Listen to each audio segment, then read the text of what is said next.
Subtitle: Hello Pop Consumer Society, is lunch okay now? And look who's back. The rumor that James Gunn will be fired tomorrow.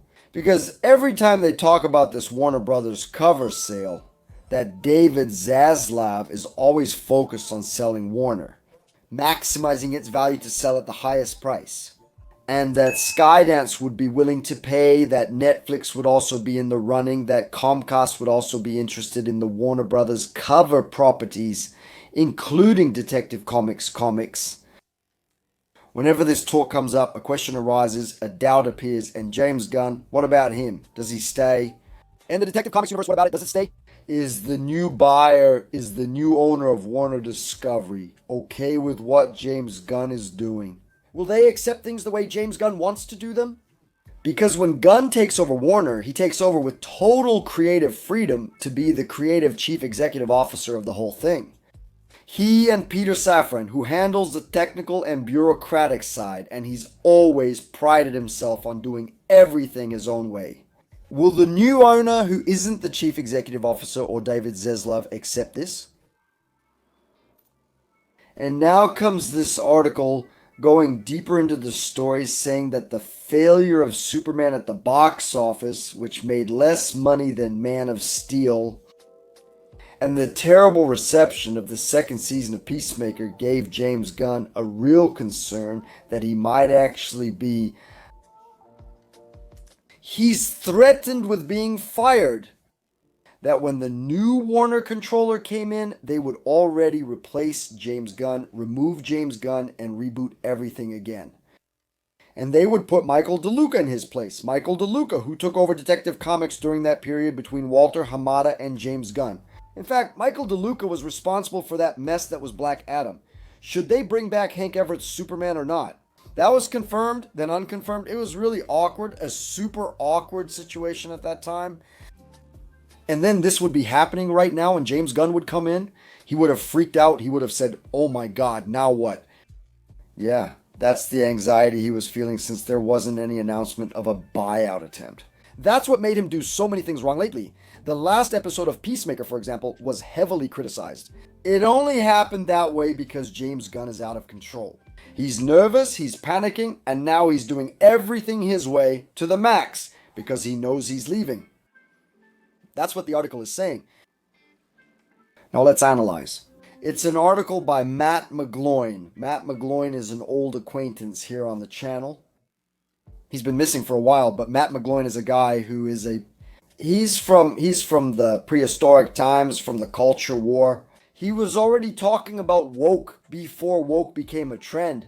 Matt McGloin, he's anti-woke. Since Captain Marvel, going through Ghostbusters, that time of Charlie's Angels, that whole story. And now Matt McGloin comes back with this information. So that's Matt McGloin for you. You already have to be cautious. Besides, the conclusions he's drawing aren't very accurate. Because Superman, even though it did make less at the box office than Man of Steel, is not a failure. It was considered a huge success. Superman made enough money just at the box office to pay for itself with profit. And it wasn't even... The goal of this movie was to introduce the character in an environment where the fan base was completely disbelieving. Not to mention the licensing and cross-promotion contracts.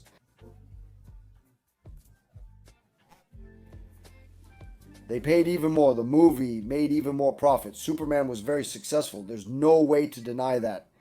The only way you can say it is, I didn't like it. Or that it earned less at the box office than Man of Steel, which premiered at a more favorable time when theaters had less competition from streaming. Where did it start? A Batman trilogy that was $1 billion success, very well received. It was a film produced by Nolan. It had that story anyway. And even so, at that time, for what Warner was expecting from Man of Steel, it was less than their expectations. Superman by James Gunn surpassed expectations. About the last episode of Peacemaker, you saw my review here. I didn't like it either. The last episode of Peacemaker was bad. It was an episode that delivered little and promised a lot. And it wasn't the concluding episode of a series or a season. It was an episode that wrapped up a few characters' storylines. But it opened more than it closed. It was a big post-credit scene. It was a big epilogue for something that's coming. He used the last episode to connect the future stories. That's fine. It's a choice for someone who sees the big picture. But the episode felt lost. It had no impact. It was anticlimactic. Episode 7 for me is the big finale of Peacemaker. In fact, it was the episode with the fewest positive reviews. Of the second season, it got a 6 or 7, and Peacemaker was only getting 9 or higher. Overall, the second season was very well received.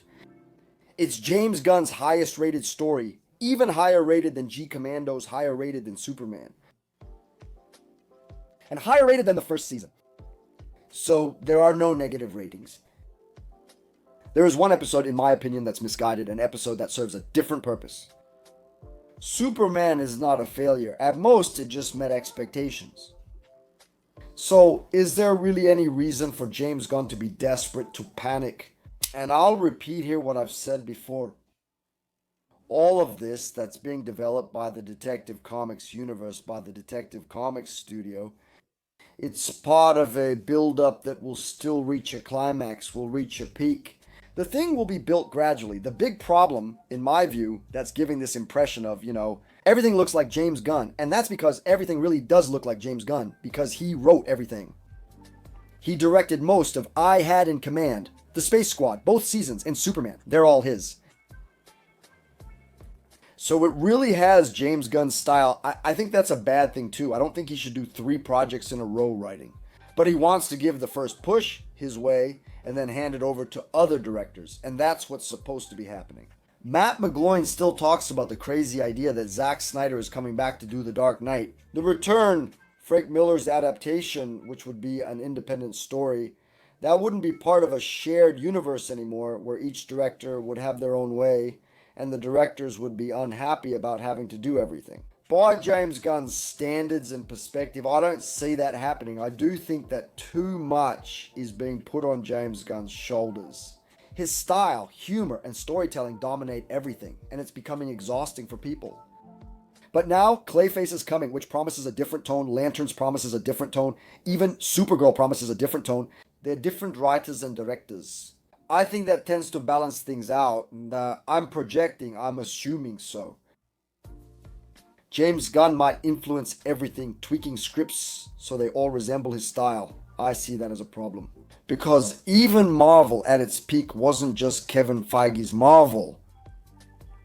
He wasn't the owner or author of everything. He supervised production. James Gunn, however, is producer, screenwriter, and director. And that's a lot for just one guy. Everything ends up having his touch. So I think there's stress and overload right now because he did everything himself. But Matt McGloin is the last guy I trust on the internet. I think everything he says has this kind of catastrophic vibe. And I don't know what the attitude will be from a potential buyer, whether it's Netflix, Skydance, or whoever, about James Gunn's plans. If they're going to take away this freedom he's having, and this freedom he's having is part of, it's the condition for him to work there. He won't accept it. Executive management. It might cause a conflict, but since so far it has worked, it's being well received, much more than it was accepted. The Detective Comics Extended Universe, let's remember the Detective Comics Extended Universe in the last year. What a disaster that was. I don't think there's any reason for a complete change of direction like Matt McGloin suggests, but it's likely that there will be some conflict, some friction there when everything changes. But it hasn't even changed yet. Let's see if the negotiation moves forward and how long it will take for this to happen. So, this whole story about him rushing with his project, he announced the Man of Tomorrow because he's afraid of being left out, so he wants to do everything as quickly as possible. I don't think it's real. I think it's crazy. From our dear columnist. But what about you? What do you think? Write it down below. See you later. See you soon. See you in a bit. Bye. And that was another episode of 4 Things. The channel has at least 3 videos every day from Monday to Sunday. If you liked it, here are some more tips for you to watch. Don't forget to leave a like, a comment. Subscribe if you haven't already. Turn on the bell for notifications. Thanks. See you next time.